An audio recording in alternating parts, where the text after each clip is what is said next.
लेकिन सबसे पहले अगर NBC आपसे शुरुआत करूं, क्या देख रहे हैं? और बिलखुसूस अगर कल जो बिलावल भुट्टो जरदारी का सिटी ट्रेल था, कराची में बड़ा जलसा था, इसको देखकर आपको क्या लगता है कि पाकिस्तान पीपल्स पार्टी की क्या मकबूलियत है? क्योंकि लोगों ने कहा कि 2 रोज़ कबल होने वाली बारिश, it was almost like it rained on Pakistan Peoples Party's parade. आप कैसे देखते हैं इसको?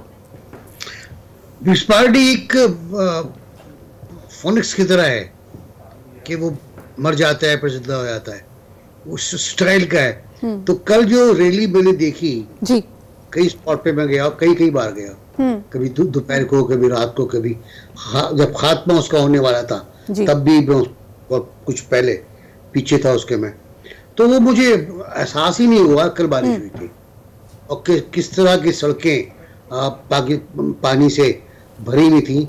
और बिलावल ने जलसे रैली में भी कई बार मेयर को ट्रिब्यूट पेश किया। सही साहब, आपने तो रात भर में पानी बाहर निकाल दिया, 5 घंटे में पानी बाहर निकाल दिया जी, तो वाकई हकीकत है। और 35 मिनट्स में 75 मिलीमीटर क्लाउड बर्स्ट होना बड़ा मसला था। मैं खुद उसमें फंस गया था, बहुत लंबा फंसा था मैं। अच्छा, अब बात है बिलावल भुट्टो की, आपने 4-5 जुमले इस्तेमाल किए, मैं 2 का नाम लूंगा जी, एक बिलावल भुट्टो जरदारी और एक आसफा भुट्टो जरदारी। आसफा अंडर ट्रेनिंग है, आप उनके तकड़े सुनी होंगी, उनका खास स्टाइल है, खास पोस्चर है उनका खड़े होने का, दुपट्टे का वगैरह वगैरह। कोई आपको याद आता होगा कभी बहुत शबाहत तो मिलती है, यानी कहा जाता है कि अपनी वालदा से, यानी कई लोग सिर्फ और सिर्फ इसलिए ठहर कर उनको स्क्रीन पे देख रहे थे क्योंकि तशबीह बहुत थी। बिल्कुल बिल्कुल सही बात है। अच्छा, उर्दू बहुत अच्छी है, बिलावल से अच्छी उर्दू बोल रही है वो, सही, और उसमें ज्यादा। लेकिन मैं ये इस बात से एग्री करता हूँ कि कल की रैली हाई मार्क थी पूरी कैंपेन का जो पाकिस्तान में हुई है। सही। और बिलावल भुट्टो ने एज ए यंग लीडर एक बड़ा काम किया है पाकिस्तान पीपल्स पार्टी के लिए, नतीजे से कतई नजर। सही। अब तो नतीजा तो आता रहेगा, आया न आया भी पता नहीं, लेकिन बिलावल ने काम किया है कि पीपल्स पार्टी को, जिसको 2 फेजेस में पंजाब में हजीमत का सामना करना पड़ा। पहला फेज था उसको वहां से एलिमिनेट किया गया, दूसरा फेज था कि जरदारी साहब ने उसको कहा वे पंजाब मत जाना, हम पंजाब नहीं जाएंगे, तो वहां पीपल्स पार्टी तकरीबन खत्म हो चुकी थी, तकरीबन उसका जुबान हो चुका था। लेकिन बिलावल ने जो हैक्टिक, जो 46 आप कह रहे हैं जी, वो दौरे किए हैं, उसमें पंजाब के दौरे बहुत ज्यादा हैं, उसमें बलूचिस्तान के दौरे हैं, उसमें केपी के दौरे में। अच्छा,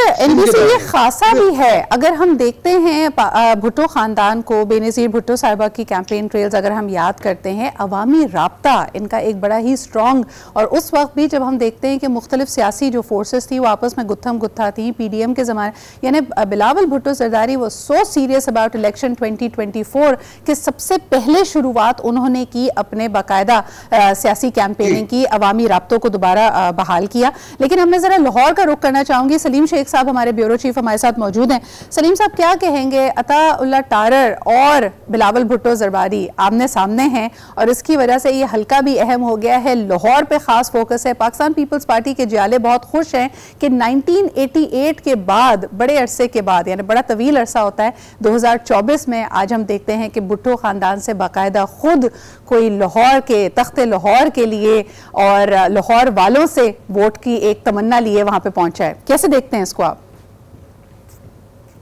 जी देखिए, लाहौर में जो सबसे बड़ा मुकाबला हो रहा है वो, अगर मैं ये कहूँ तो गलत नहीं होगा कि वो हल्का 127 में ही हो रहा है, जिसमें जो है बिलावल भुट्टो जरदारी और अताउल्लाह टारर जो है वो आमने सामने हैं, और पीपल्स पार्टी ने अपना पूरा जोर जो है वो हल्का 127 में लगाया हुआ है, क्योंकि उनके जो लीडर हैं बिलावल भुट्टो जरदारी यहाँ से लड़ रहे हैं, और यहाँ पर जो है वो श्री रहमान भी आई हुई हैं, और जो फातिमा वो उनकी बहन है वो भी यहाँ पर चक्कर चक्कर लगा कर गई हैं, और उसके अलावा जो है आसिफ अली जरदारी भी जो है लाहौर में डेरे लगा कर गए हैं। खुद बिलावल भुट्टो जरदारी जो है वो कई दिन लाहौर में जो है वो रह कर गए हैं, और यहाँ पर उन्होंने कई दफातर का इफ्तिताह भी किया है। और गहमा गहमी जो है वो बिलावल भुट्टो जरदारी के इलेक्शन लड़ने की वजह से वो काफ़ी ज़्यादा बढ़ गई है। लेकिन सूरत हाल ये है कि पीपल्स पार्टी ने जो है वो लाहौर में या पंजाब में जो है वो थोड़ा ताखीर से यहाँ पर आए हैं, क्योंकि जो मैं पहले भी ये कहता रहा हूँ कि पंजाब में जो वोट है वो दो किस्म का वोट है, एक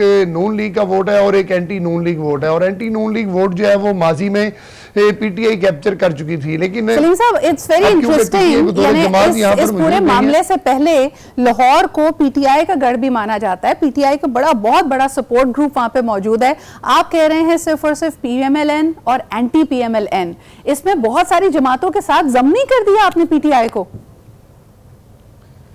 जी देखिए, मैं जो बता रहा हूँ ज़मीनी हक़ाइक़ के हवाले से बता रहा हूँ कि क्योंकि अगर आप 2018 के इंतख़ाबात देख लें तो उसमें भी जो है वो सिर्फ एक सीट जो है वो पीटीआई जो है जीत सकी थी, और वो हल्का 128 था, जहाँ से आज ओन चौधरी जो है वो इंतख़ाबात में हिस्सा ले रहे हैं। मुस्लिम लीग नून ने जो है उस सीट को खाली रखा है, और पीटीआई के जो है शफकत महमूद वहाँ से जो है इंतख़ाबात जीते थे। लेकिन अब सूरत हाल ये है कि जो हक़ाइक़ है, मैंने तो हक़ाइक़ बताने हैं, और हक़ाइक़ के मुताबिक है कि अगर 2018 के इंतखाबात देखें तो कोई और जमात जो है वो इस यानी लाहौर से जो है कम से कम वो नहीं जीत सकी थी। मुस्लिम लीग नून जीती थी।